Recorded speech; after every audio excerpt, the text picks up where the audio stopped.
migración masiva fue un negocio muy lucrativo para las compañías de navegación. Las empresas aumentaron sus ganancias, reduciendo la tripulación, sirviendo comida de escasa calidad, ofreciendo espacios reducidos y precarias condiciones de higiene. Gentío, malos olores, exceso de frío, calor, enfermedades. Eran 30 días viviendo una pesadilla. En algún momento de su viaje, los pobres de Europa podían cruzarse con los ricos argentinos, que viajaban con su vaca a bordo para tomar leche fresca, o tiraban su vajilla de oro al mar. Escapaban de la crisis agraria, la falta de trabajo y las persecuciones políticas y religiosas. Desde sus pueblos debían viajar cargando valijas, sacos e hijos hasta los puertos de Cádiz, Vigo, Génova, Nápoles, Trieste, Hamburgo o Burdeos. Muchos de nuestros abuelos y bisabuelos llegaron durante esos años. Y muchos no sabían muy bien a dónde venían, ¿no? ¿Y por qué venían acá, Felipe? Bueno, porque el gobierno argentino les había prometido tierra, trabajo, felicidad. Yo. ¿Nadie les aclaró que es suicida creer en la promesa de un gobierno argentino? Y bueno, pasa que a veces una promesa es mejor que nada, ¿no? Sí, eso es verdad. Ahora, empezaron a llegar durante el gobierno de Avellaneda, ¿no? Claro, hasta 1880 llegaron unas 100.000 personas en busca de trabajo, de tierra, pero a partir de la campaña del desierto y como consecuencia de esa, la tierra estaba repartida y la mayoría tuvo que quedarse en las ciudades a trabajar de lo que podía, ¿no? ¿Fueron muchos? 3 millones de personas. Desde el Estado se toman las medidas jurídicas necesarias para recibir a los inmigrantes. Se promulga la Ley de Inmigración y Colonización del año 1876, que considera inmigrante a toda persona que llega en segunda o tercera clase de un barco a vapor o a vela, menor de 60 años, libre de defectos físicos. Millones de personas llegaron aquí a Argentina y en estas casas se alojaron durante los primeros días en su nuevo país. La mayoría llegó de Europa en la primera mitad del siglo XX, huyendo de la pobreza, las dictaduras y la guerra. Quien después de una travesía que duraba semanas, entraba con sus maletas al Hotel de los Inmigrantes, tenía esperanza de un futuro mejor. Argentina, un país extenso y poco poblado, tenía mucho que ofrecer.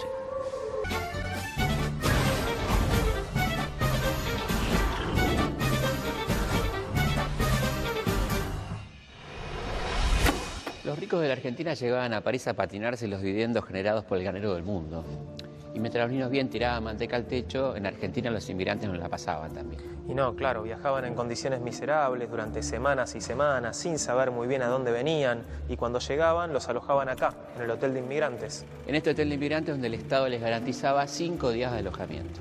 5 días, ¿y después? Y después... Y después a tratar de sobrevivir en el granero del mundo. Claro. Pero ojo, porque los dueños graneros se equivocaban al suponer que podían prometer tierra, trabajo, felicidad y después someter a los inmigrantes a condiciones de humillación y miseria realmente increíbles. Y es que esas cosas siempre traen consecuencias, ¿no? Seguro. Cuando volvieron del Paraguay, las tropas argentinas trajeron, entre otras cosas, la epidemia de fiebre amarilla. El foco infeccioso se concentró acá, en el barrio de Monserrat y San Telmo, donde vivían las familias patricias, ¿no? ¿Y qué hicieron? ¿Se fueron? Sí, abandonaron sus mansiones para trasladarse a Barrio Norte, Recoleta. Y ahí comienza una larga fuga hacia el norte que parece no va a terminar nunca, ¿no? ¿Por qué lo decís? Y estos hasta Miami no paran, Felipe. Sí, tienes razón. Lo cierto es que en esas mansiones donde antes vivía una familia, ahora pasarían a vivir algunas más. 40, 50, 100. Las casas fueron transformadas en verdaderos palomares, con habitaciones sin ventanas, con un solo baño para cientos de personas. Conventillo es un diminutivo de convento. Los comparaban irónicamente con ellos por la cantidad de celdas que tenían. Eran gélidos en invierno y tórridos en verano. Eran insalubres, pero para los que recién llegaban de Europa era la única posibilidad de vivienda. Vamos. Oh no, tranquilo, ahora le toca al alemán. Vos cuidado con la soga. Mira que te la cobro, vamos. Cuando las camas no alcanzaban, algunos hombres optaban por dormir sentados contra la pared, sostenido por unas cuerdas. A esa incómoda manera de descansar se la llamaba maroma. A pesar de las incomodidades, los precios eran altos para el sueldo de un obrero. No, vamos, arriba. Vamos. Va, que hay que dejarle la cama a este. Acostate, o Fidense. 6 horas, 6. Va. ¡Rápido, agarren a sus jóvenes, llegó la policía! Como te imaginarás, Los desalojos eran comunes y solían terminar en una batalla campal.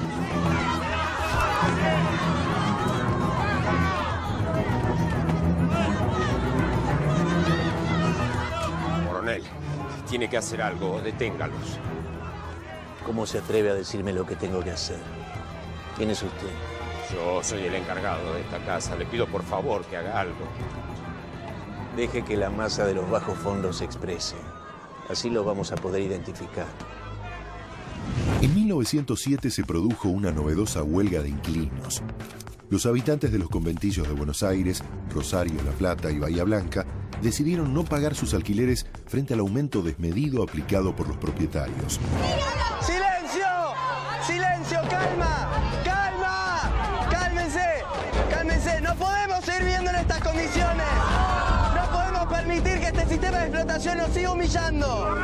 ¡Tenemos que pasar a la acción directa!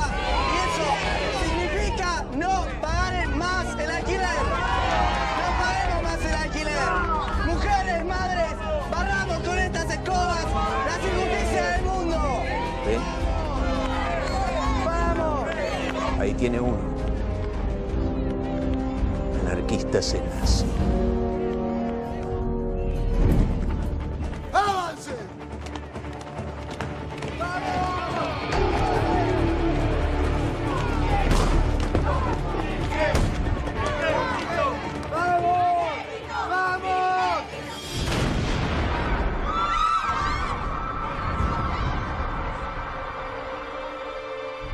Días después, centenares de mujeres salieron a las calles con sus escobas para protestar por la represión en la que Miguelito Pepe fue herido de un balazo.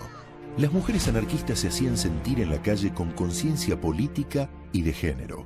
Junto con las mujeres socialistas, inaugurarían la presencia femenina en la política, algo impensado en aquella Argentina conservadora.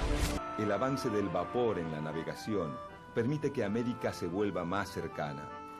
Y por otro, el ferrocarril abre camino al unir los territorios internos con las zonas costeras.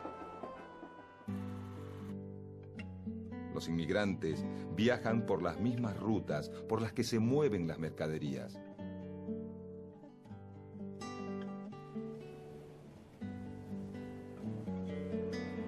Los tiempos de la travesía se reducen de unos 50 días de viaje en 1850 a 13 en 1930. Disminuye el costo del pasaje y mejoran la seguridad, el confort y las condiciones sanitarias de los barcos. En 1896, unos 10.000 trabajadores ferroviarios que exigían una jornada de 8 horas, la anulación del trabajo los domingos y el pago doble de las horas extras fueron a la huelga durante 4 meses. Fue la primera medida de fuerza de alcance nacional. Por pedido de la empresa inglesa, intervinieron la Marina y el Ejército.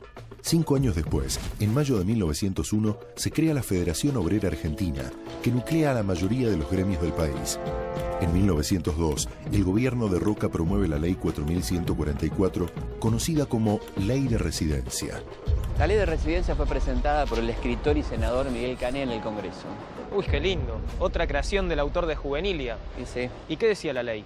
la ley permitía la expulsión de los extranjeros que el gobierno consideraba indeseables. No me digas nada. Socialistas, anarquistas, sindicalistas. Claro.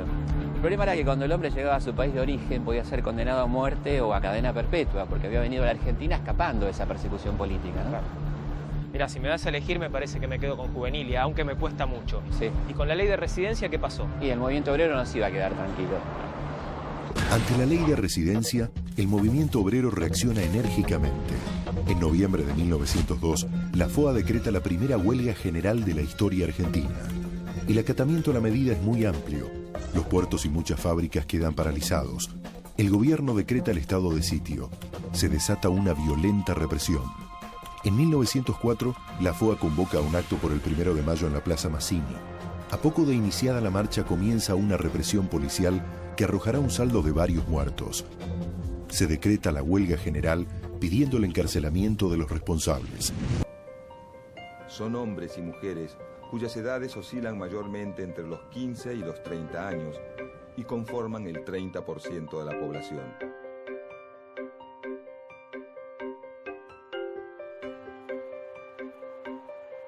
Entre 1881 y 1914 llegan más de 4.200.000 personas.